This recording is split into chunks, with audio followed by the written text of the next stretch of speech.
I froze the moment I opened the door. Boxes labeled with Colin's name filled the living room, my couch was gone, and the smell of someone else's coffee lingered in the air. Colin stood there, grinning like he'd just won the lottery. "Surprise," he said, arms crossed.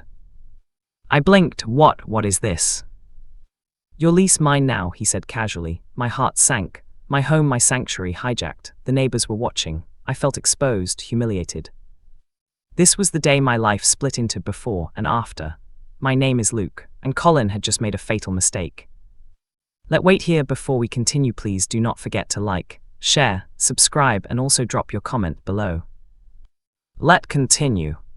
I grew up bouncing between relatives after my parents died. Colin always had the charm, the easy smiles, the approval. I didn't. I worked, stayed quiet, kept my head down. I thought that would save me, but jealousy is a slow poison.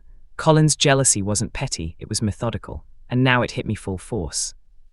Instead of yelling, I did what I always do: observe, watch, collect evidence. Colin believed he had won. He didn't see the storm gathering. I jotted every detail: date of move, witnesses, landlord's emails. Every tiny piece mattered. I pretended to be okay in front of family and neighbors, masking the rage twisting inside me. Colin flaunted my living room like a trophy, but I noticed the cracks: his sloppy organization, his overconfidence, the subtle lies to the landlord. I spent nights compiling every communication with the landlord, photographing notices, and saving text messages. Every misstep Colin made became ammunition.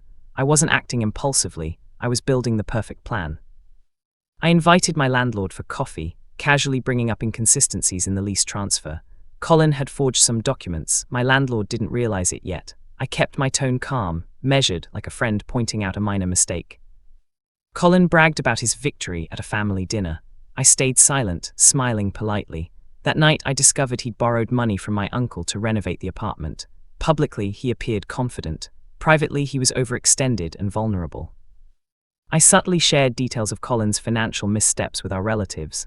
Nothing obvious, just enough to make them question his stability. Every time he bragged, someone would counter with, "Are you sure that's covered?" Small cracks became fissures. I found that Colin had used his charm to manipulate the landlord into approving the lease transfer. I created a meticulous timeline proving he lied. The landlord started asking questions. Colin's smile faltered. I remained calm, sipping coffee, letting the tension rise.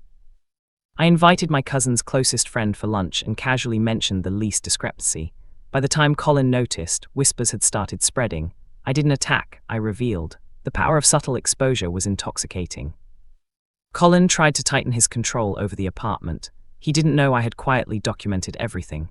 His threats now looked petty and desperate. Every attempt he made to intimidate the landlord or relatives only made him look guilty. At this point, I was everywhere and nowhere. Friends, family, landlord, neighbors. All pieces of the puzzle moved according to my design. I wasn't just reclaiming a lease, I was reclaiming dignity. The landlord emailed me, asking for clarification on the lease transfer. Colin stormed in, trying to bluff his way through. I stayed calm, pointing out the discrepancies. He faltered, fumbling over documents. I smiled internally, the first real crack in his armor. Colin tried to sway our relatives, claiming I was paranoid, but I had evidence. Photos, messages, and the landlord's preliminary doubts all painted him as deceitful. The family's faith in him wavered. Colin didn't understand patience. He overreacted, sent threatening texts, and tried to force the issue. I documented everything, reporting calmly, never raising my voice. Watching him unravel without me lifting a finger felt deliciously poetic. I presented the compiled evidence to the landlord in a structured, logical way. Colin's lies, financial irresponsibility, and manipulations were undeniable. The landlord finally hesitated. My heart raced, but my expression stayed serene. Word spread, even casual acquaintances were now wary of Colin. At dinner, I noticed him sweating under scrutiny. Every boast, every lie, every misstep, the house of cards was wobbling. I discovered Colin had been secretly borrowing against his car and pretending to renovate. The family had no idea. Now I had a new tool. Exposing his reckless decisions would isolate him completely.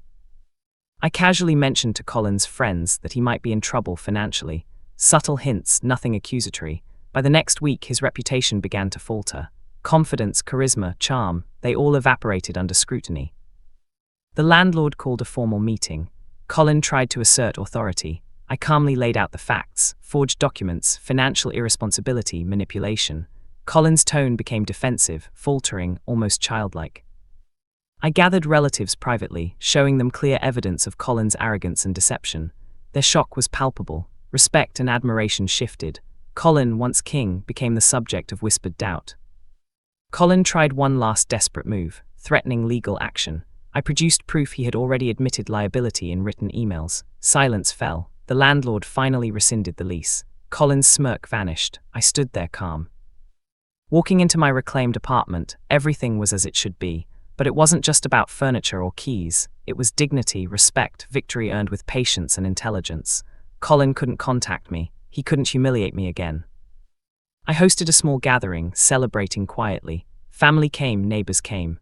Colin was excluded, isolated by his own arrogance. My win was poetic, methodical, and complete. My worth was affirmed without malice. I unpacked the last box, smiling at the journey from powerless to empowered. Revenge wasn't impulsive rage, it was precision, patience, and strategy. I walked through my apartment, calm, collected, alive with purpose. Colin's chapter had closed, mine had only begun. Life was mine to live, and no one could take that away again.